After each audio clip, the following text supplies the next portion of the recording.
If you are drinking water for the expectation of getting mineral from water, then don't drink water, because no water carry mineral in such a way that it will just address it to the body specifically. Your body know that it needs to detox, so it automatically try to flush itself. You are in a bad shape, and in some cases, if you use the word S word, you're full of it, and you need to go to the toilet. So yes, it is another terms to say the person is loaded with toxin, and the body need to rid itself of it, or you need to help the body to rid itself of it. You're looking at pimple. Pimple is really the skin, but it is the skin that is affected. Don't mean it is just the skin you're looking at. Is where is it coming from? I can tell you most likely it's coming from the bowels. That's where it's coming from.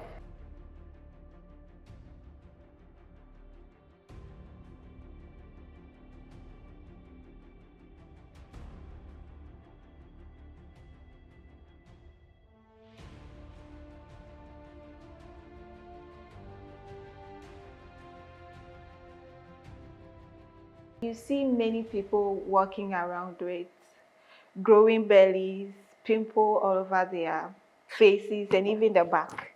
And people have very, very bad breath. And you wonder what exactly is going on. What do you think is the case here? What exactly is going on with them? Well, I think it's a brilliant question that you asked. Many people do not realize that whenever you're having those kind of a problem or situation going on in the body, and I could just add a little bit more to it.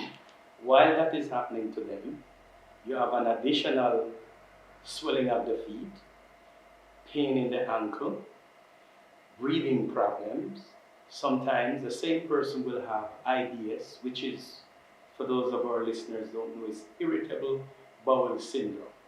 Meaning it will just, your body know that it needs to detox, so it automatically try to flush itself. Okay. So irritable bowel syndrome is just your body send you to the toilet like that. You didn't take anything really, but it just do that. Oh, okay. So it's a way of trying to say to you, you are in a bad shape, and in some cases, if you use the word S word, you're full of it, and you need to go to the toilet. So yes, it is another terms to say the person is loaded with toxin, and the body need to rid itself of it, or you need to help the body to rid itself of it. In some cases, it can be so bad that it goes into what we call in the medical terminology auto-intoxication, meaning what is supposed to be coming out is retaining in. Yeah. Okay, you made mention of a certain word, detox. All over social media, people take a lot of things, they mix things to drink with, in disguise of detoxifying their bodies. So could you explain what detoxification is, or detoxing your body? What does it mean? Well, first, the word detox simply means to remove toxin. So detoxification. In an application, in a biological application is to detoxify the body, whichever body, your body or somebody's body. Now, in most cases, when you see people, as you said, all over YouTube, they are maybe on Instagram, and they're talking about a lot of things, most of them generally are taking a detox. But what significantly need to be understood about detoxification? There are detoxification in different levels. There are detoxification for different purposes. Detoxification is not just what you just take and just put in your body to clean out. But detoxification should even have a reason and a purpose as to why you're taking it. So for example, if you're talking about a general detoxification, it is much different than if you were to do a liver detoxification, Okay. if you was to do a gallbladder detoxification, if you was to do a kidney detoxification, obviously, or if you was to do a liver detoxification. Okay. You see, these different members and organs of the body sometimes having problems, and they can be loaded with toxin. The liver can be loaded with research blood, which is a whole lot of bad blood that passes through it. It cleans it up. You know what I mean? It's supposed to throw it back into the duodenum, and you pass it out through your rectum. But not the blood itself. It's just the toxin that's supposed to come out. Okay. In the kidney, however, it could be loaded with uric acid, and it could also be loaded with kidney stones. As for the gallbladder, it probably not able to function so well to let the bile out, that bitter bile, that will help in digestion or aid in digestion.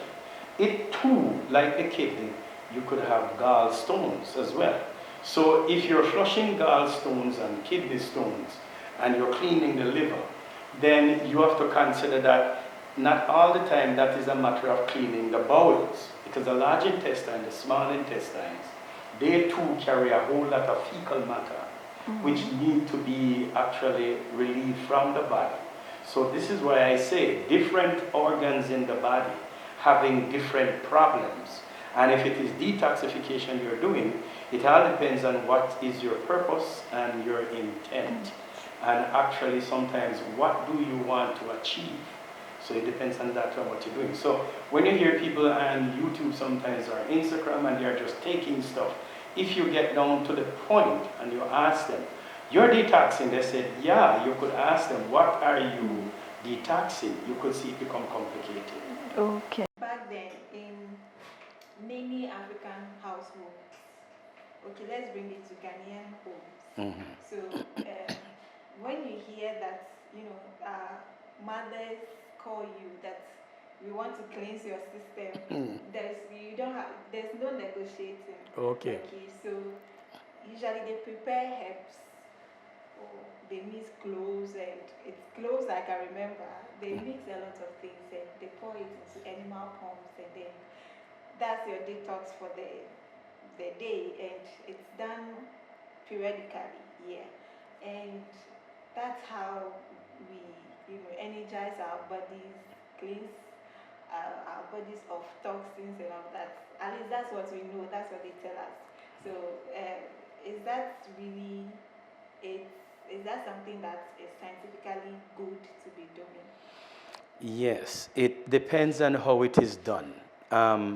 If I should add to that and say, yes, I do heard quite a bit about that type of detoxification, which some part of it, I find it difficult for the child to bear when they put the ginger up the child rectum.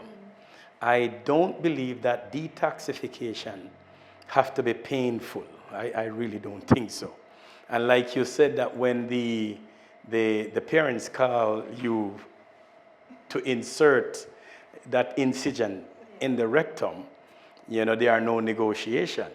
But I would imagine if there are no negotiation, I would imagine there is a running take place, because I would imagine a child want to run away because you're putting ginger, you're putting ginger up their rectum. For God's sake, that pretty well hurt.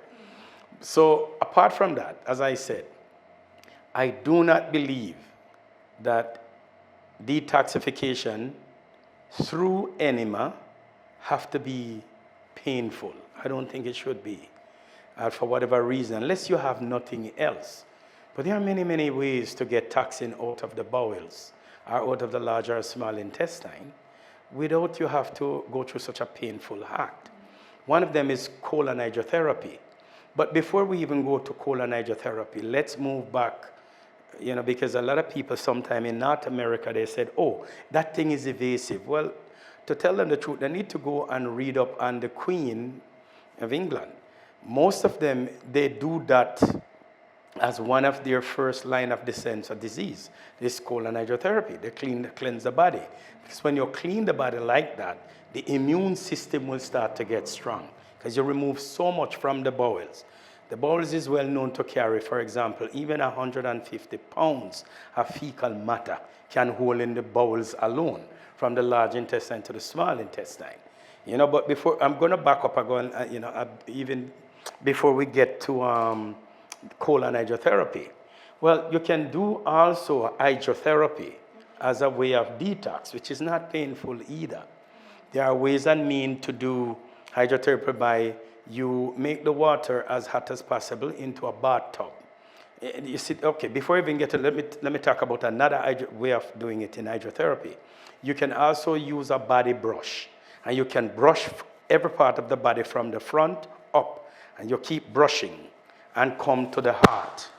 Then you brush from this side and bring it to the heart. Then you brush, you take your clothing off. You have to strip. Then somebody brush from the back right up and stop where the heart is. The heart is here, behind here, they stop. So you brush again from here to the heart. You brush from the back to the heart. And then when you finish brushing, you go under the pipe, and you could use the hot water first. You turn the hot water on because they have hot water. Here it is another way you could do it. So you turn the hot water on and you keep spinning in it from head to toe until it gets very hot.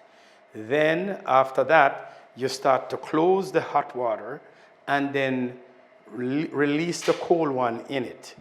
So that you start to add now more cold, less hot. More cold, less hot, until it gets ice cold too.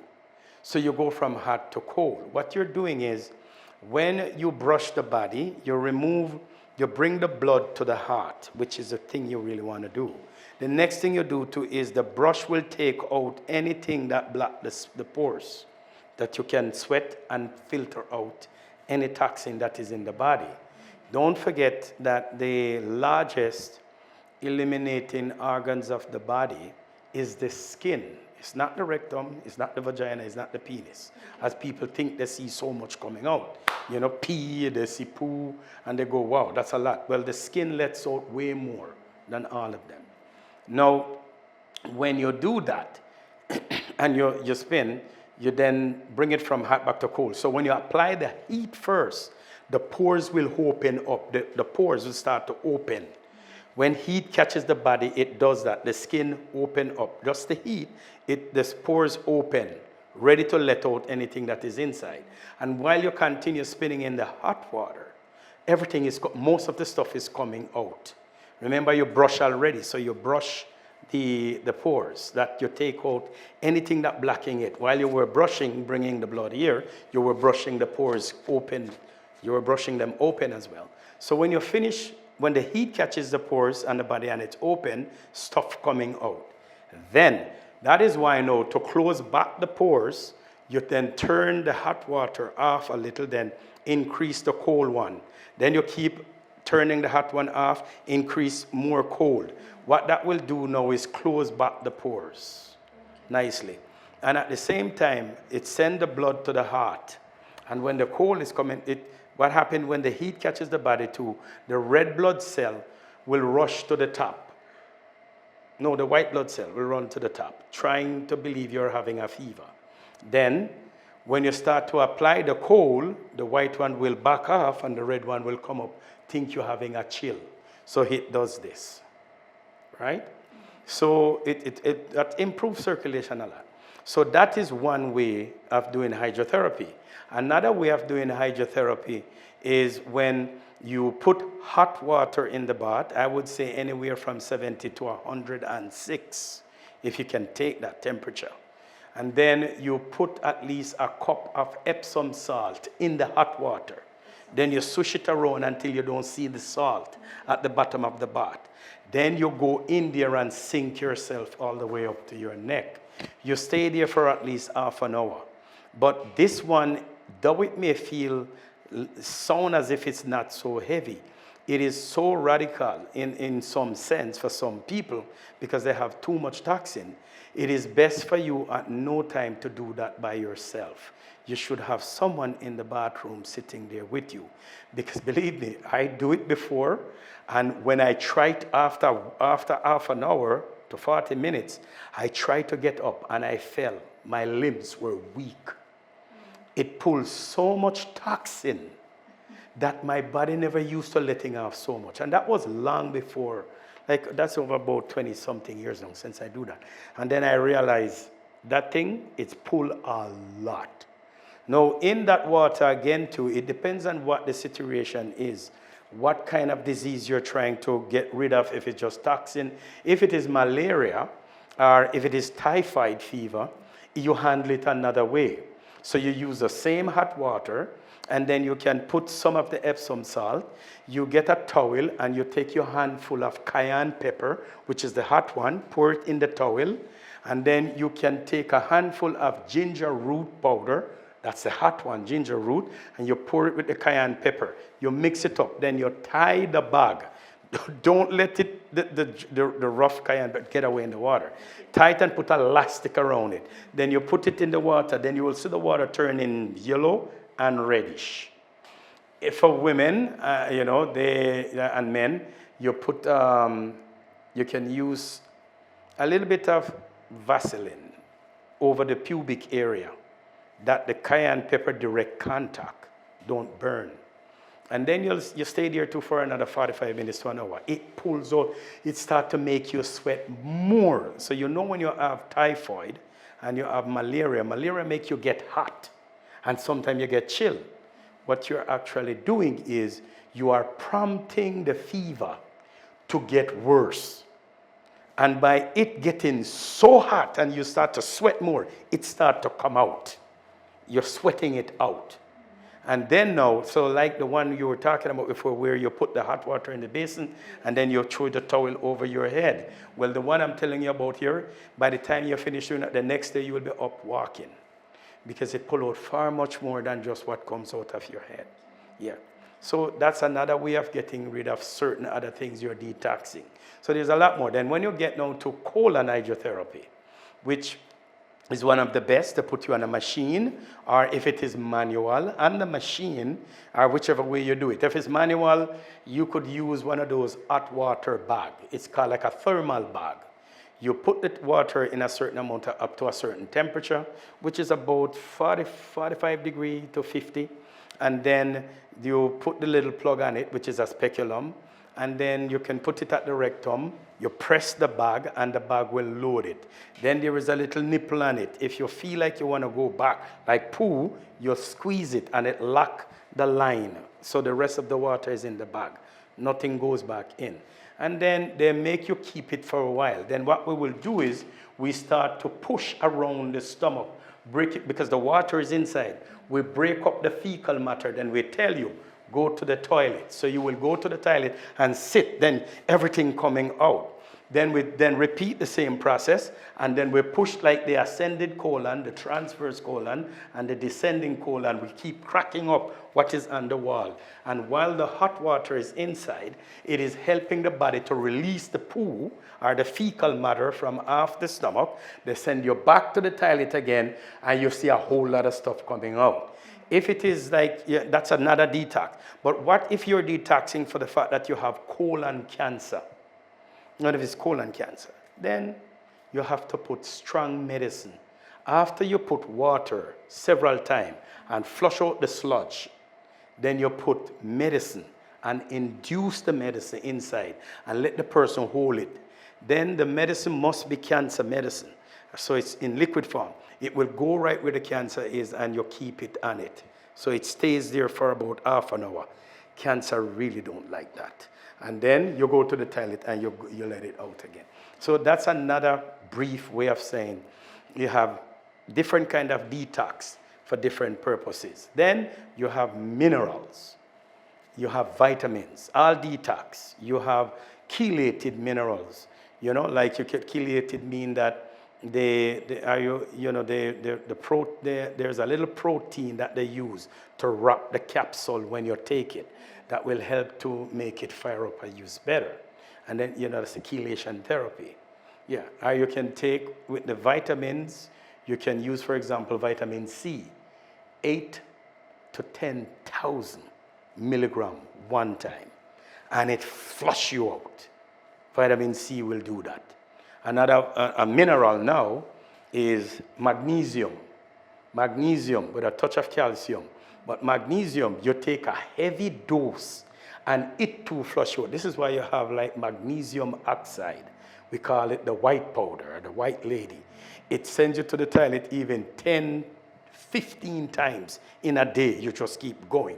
So vitamin C will do the same thing. Is the vitamin side. There's other vitamin that will do that too, but like the vitamin C is more better. And the mineral side, the magnesium is just one example that we could use. Okay, so let's take some conditions, okay, and a way to detoxify your body to, stop it from growing or even prevent it. So I'd like us to start from pimples or acne. I'm very much interested in that one. What kind of detoxification is required for, getting rid of that? Pimples. Yes. Yeah. Well, first of all, you have to open up the monthly in the body. That means you have to look for all parts that are black, clear all blockages.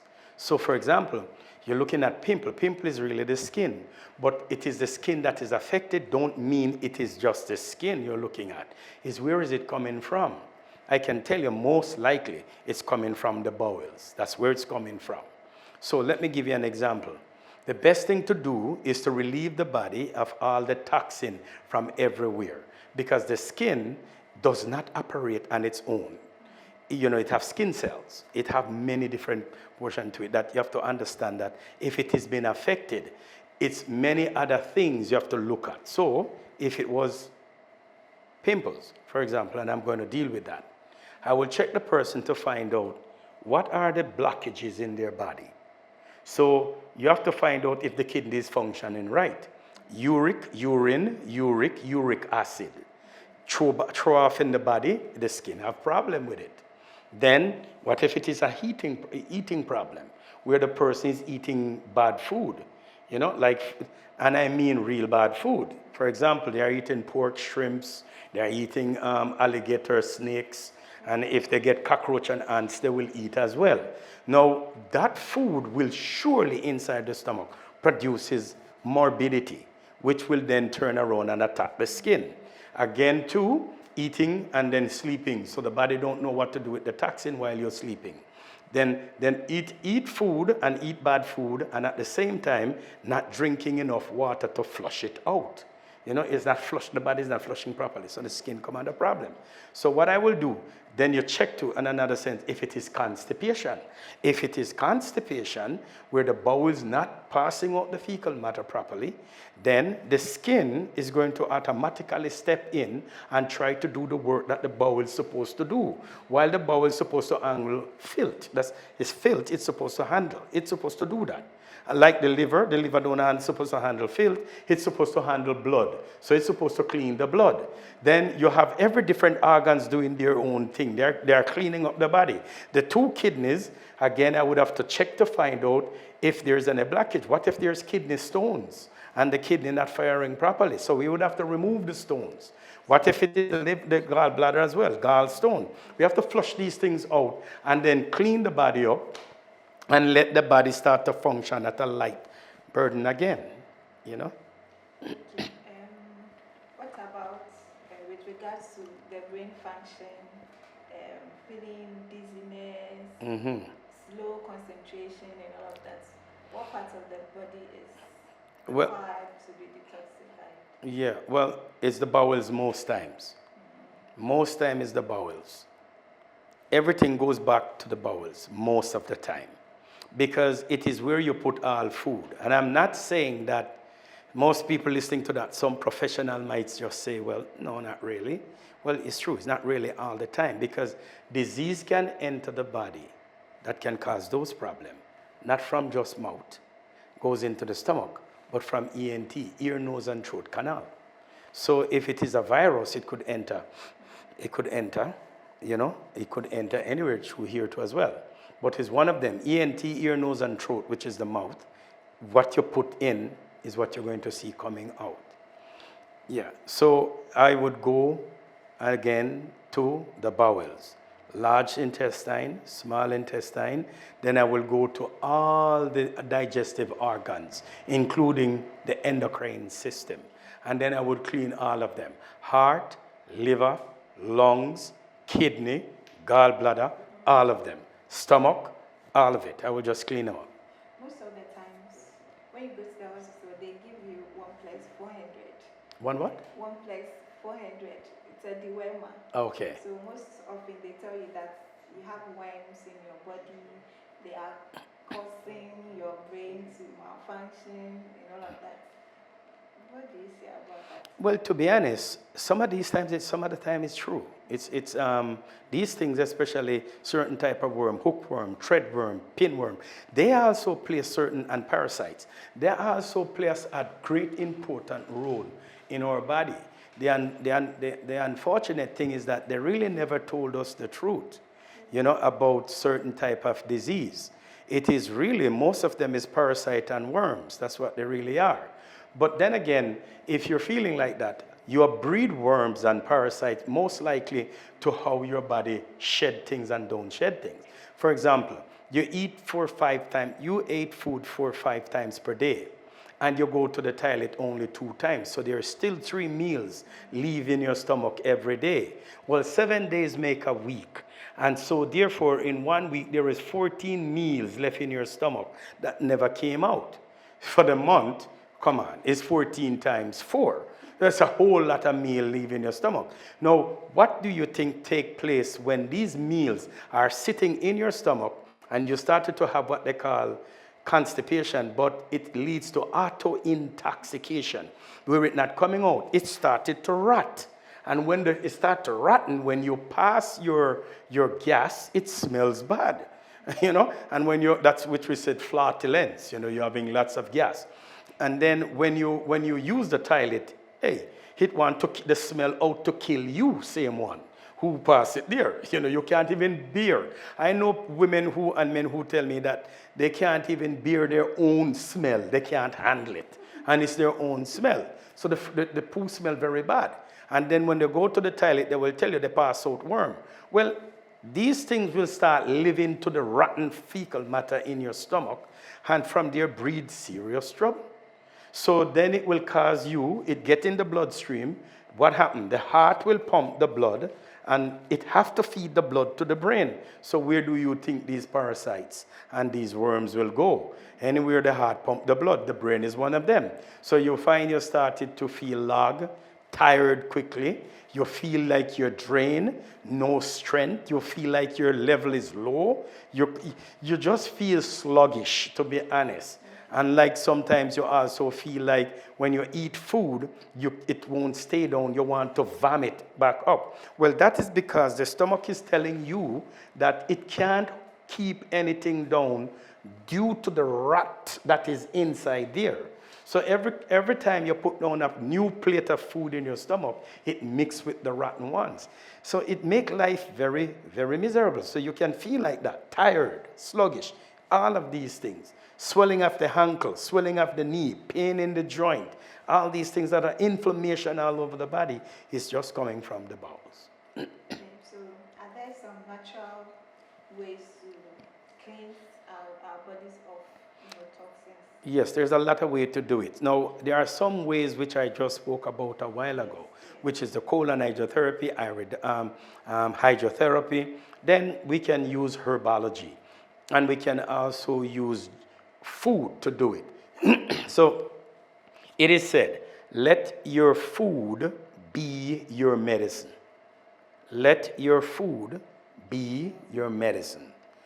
Again, many of the Africans I know, they don't like vegetables at all. I don't know what it did to them, but the vegetable is waiting to cure them or help them. But they don't want to eat it at all. Now, if you know what is a juicer, a juice extractor, the one you put the vegetable in the juice, right. So if you take beet, cucumber, cabbage, celery, just go across the lineage, parsley, you can talk about many of these fresh green leafy vegetables. And if you take 3 at a time, especially beet, cabbage, and cucumber. Let's say those three. Cabbage is highly alkaline. The beet too is alkaline, but it carries iron in it. The cabbage have sulfur and many other properties in it, many other nutritional properties. And then the cucumber itself, that have a lot of properties in it. So let's say you juice enough. Let's say you can drink 8-ounce cups. If you drink 3 to 4 8-ounce cups, or even if you can drink more, you drink that about 6 o'clock in the morning. And another 3 to 4 cups about 10 o'clock. Because I know the Africans operate. Juice to them wasn't food. It really was, I don't know what you call it. If they don't have heavy food, something heavy, like the fufu, the banku, and the kenke, if they don't have that, they wasn't eating.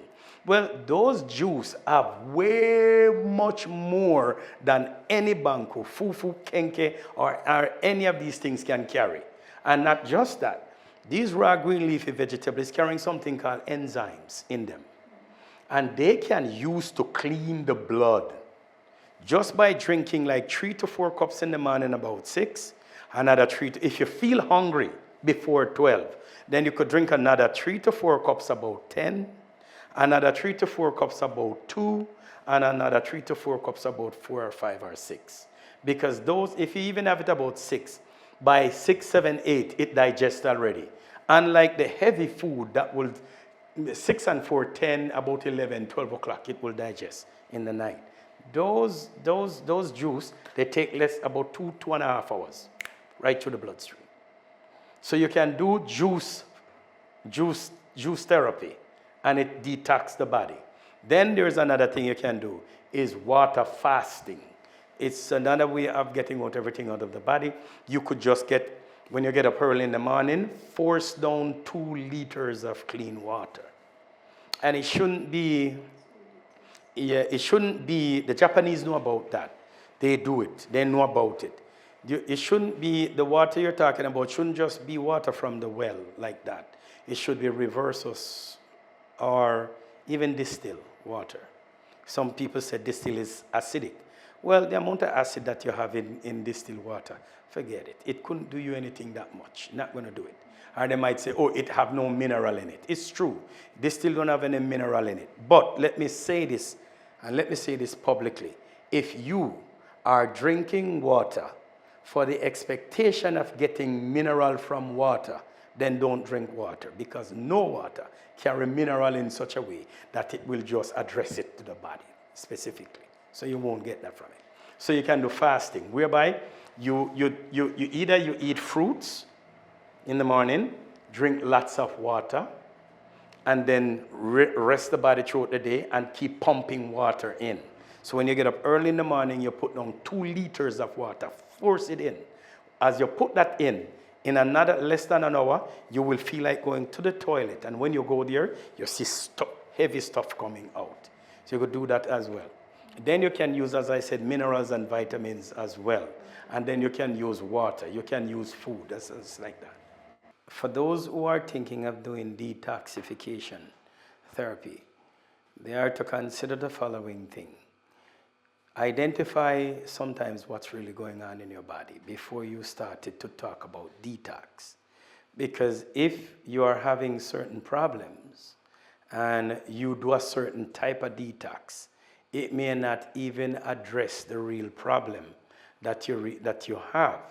So it's best to identify what problem you have, that the purpose of you detoxing may able to reach whatever it is. So for example, if you are having serious back pain and you're having headache and you are having sometimes like you're feeling to yourself you want to vomit, that is noxious, you're feeling obnoxious, you want to vomit up. It could be that you are having kidney stone and gallstone at the same time. And if you just go take some herbs and flush the bowels, it would help. But it would not take out the kidney stone, neither would it remove the gallstone from out of the body. So you have to know that you will have to take a gallstone and a kidney stone flush. And then that will also help to flush the liver up to a certain degree. And you could follow up too, to finish flushing the liver up to 100%, you could say, is to take certain herbs that will do that. So for the liver, it will be like milk thistle, yellow dock, cascara sagrada, jantain, sheep sorrel, burdock. You can also take black walnut, known as Juglans nigra. Now, those are only but a few of the herbs. There's a lot more. Chaparral. You can take a lot more of these herbs that will help to do the same thing. And as for the kidney, you can take bladderwrack, you can take kelp, and you can take corn silk. There's a lot of other herbs too. You can take that will help to flush the kidney. But if it is kidney stone, then those herbs will take a very long time before it will take out the stones. For those who want to take the kidney stone out and have the gallstone, because generally when you have kidney stone, it is always a rule of thumb that your body have gallstone as well. So it will have gall and kidney stone at the same time. If you want to remove the kidney stone and the gallstone at the same time, some folks will use, they can use grapefruit juice. So you can use grapefruit over a period of time to get it out.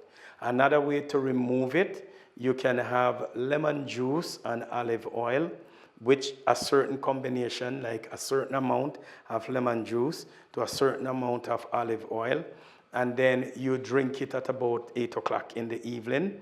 Then you will lie down on your right side for half an hour. Then you will turn on your left side for half an hour. And then you will see them coming out in the morning. I'm just saying that if you're taking medicine or if you're trying to detox, you must first identify what you're trying to detox before you even enter upon detoxification. It makes sense.